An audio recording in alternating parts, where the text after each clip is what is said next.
Assalamualaikum warahmatullahi wabarakatuh. Saya Brianto, NIM 16016087 dari Fakultas Bahasa dan Seni, jurusan Bahasa dan Sastra Indonesia.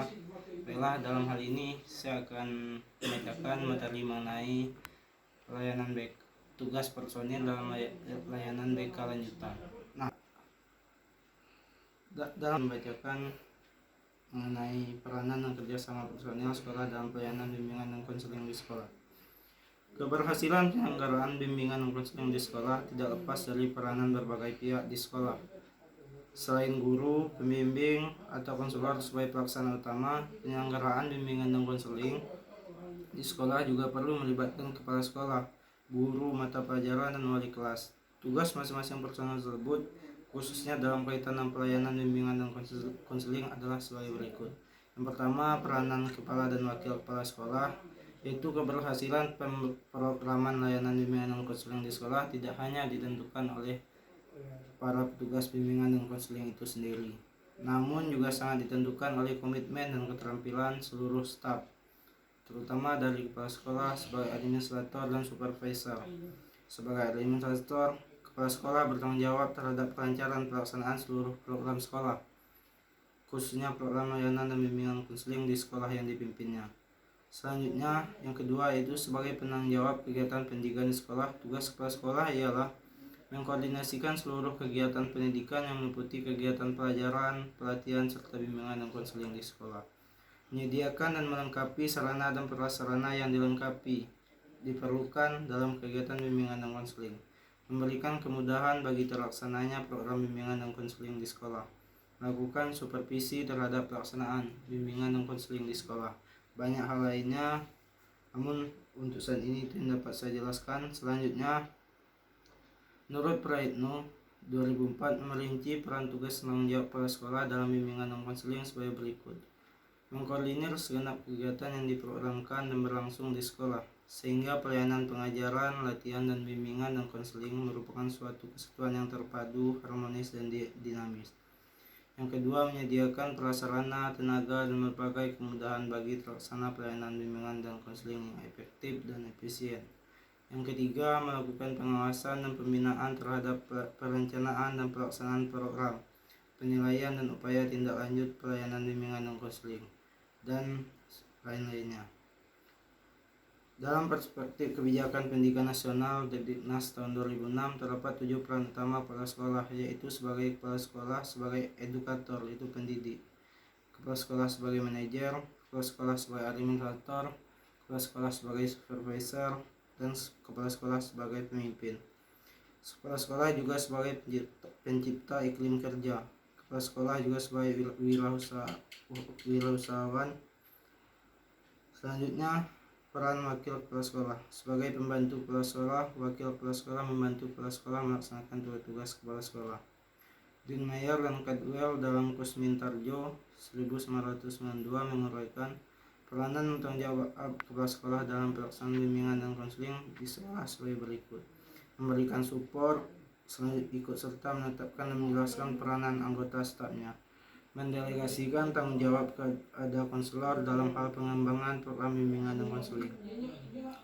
Memperkenalkan peranan para konselor kepada para guru, murid, orang tua, dan masyarakat di sekolah. Berusaha membentuk dan menjalin hubungan kerja yang kooperatif dan saling membantu antara para konselor, guru, dan pihak lain yang berkepentingan. Selanjutnya, peran guru pembimbing. Konselor atau guru pembimbing adalah pelaksana utama yang mengkoordinasi semua kegiatan terkait dalam pelaksanaan bimbingan dan konseling di sekolah. Mereka adalah orang-orang yang menjadi konselor di sekolah tersebut. Konselor dituntut untuk bertindak secara bijaksana, ramah, bisa menghargai dan memeriksa keadaan orang lain, serta berkepribadian baik. Karena konselor itu nantinya akan berhubungan dengan siswa, khususnya juga pihak yang sekiranya bermasalah. Sebagai pelaksana utama, tenaga inti, dan ahli, guru pembimbing bertugas mensyaratkan pelayanan bimbingan dan konseling, merencanakan program bimbingan dan konseling, melaksanakan segenap program satuan layanan bimbingan dan konseling. Nah, selanjutnya tugas guru pembimbing. Guru pembimbing yaitu yang membantu peserta didik dalam pengembangan kehidupan pribadi, yang bidang pelayanannya membantu peserta didik dalam memahami, menilai bakat dan minat, dan lain-lain. Selanjutnya, peranan membantu guru mata pelajaran. Dalam kedudukannya sebagai personil pelaksana proses pembelajaran di sekolah, guru memiliki posisi yang strategis dibandingkan dengan guru pembimbing atau konselor. Misalnya, guru pembimbing lebih sering berinteraksi dengan siswa secara langsung. Guru dapat mengamati secara rutin tentang perkembangan kepribadian siswanya, kemajuan belajarnya, dan bukan tidak mungkin akan langsung berhadapan dengan permasalahan siswa. Oleh karena itu, tidak salah jika dalam pelayanan bimbingan dan konseling, guru ditetapkan sebagai mitra kerja utama di samping sebagai wali kelas.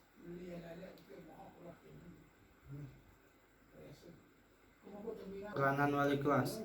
Wali kelas sebagai mitra kerja konselor juga memiliki tugas-tugas bimbingan dan konseling, yaitu membantu guru bimbingan dan konseling melaksanakan layanan bimbingan dan konseling yang menjadi tanggung jawabnya, membantu memberikan kesempatan dan kemudahan bagi peserta didik, khususnya di kelas yang menjadi tanggung jawabnya, untuk mengikuti layanan bimbingan dan konseling. Selanjutnya, memberikan informasi tentang peserta didik di kelasnya untuk memperoleh layanan bimbingan dan konseling dari guru bimbingan dan konseling. Yang terakhir, menginformasikan kepada guru mata pelajaran tentang peserta didik yang perlu diperhatikan khusus saat pembelajaran dimulai. Yang selanjutnya, mengalih tangankan siswa yang memerlukan layanan bimbingan dan konseling kepada guru pembimbing dan konselor. Selanjutnya, peranan pengawas BK. Untuk menjamin terlaksananya pelayanan bimbingan dan konseling secara tepat, diperlukan kegiatan pengawasan bimbingan dan konseling yang secara utuh dilaksanakan, baik secara teknik maupun secara administrasi. Fungsi pengawasan layanan bimbingan dan konseling antara lain memantau, menilai, memperbaiki, dan meningkatkan dan mengembangkan kegiatan layanan bimbingan dan konseling. Selain mengawasi perkembangan dan pelaksanaan pendidikan di sekolah, pengawas juga melihat perkembangan pelaksanaan bimbingan konseling di sekolah tersebut. Pengawas BK mempunyai peranan antara lain memasyarakatkan pelayanan BK kepada segenap warga sekolah, siswa, guru, dan personil sekolah lainnya, orang tua siswa, dan masyarakat, melaksanakan program BK, mengimplementasikan program kegiatan BK, dan lain-lain.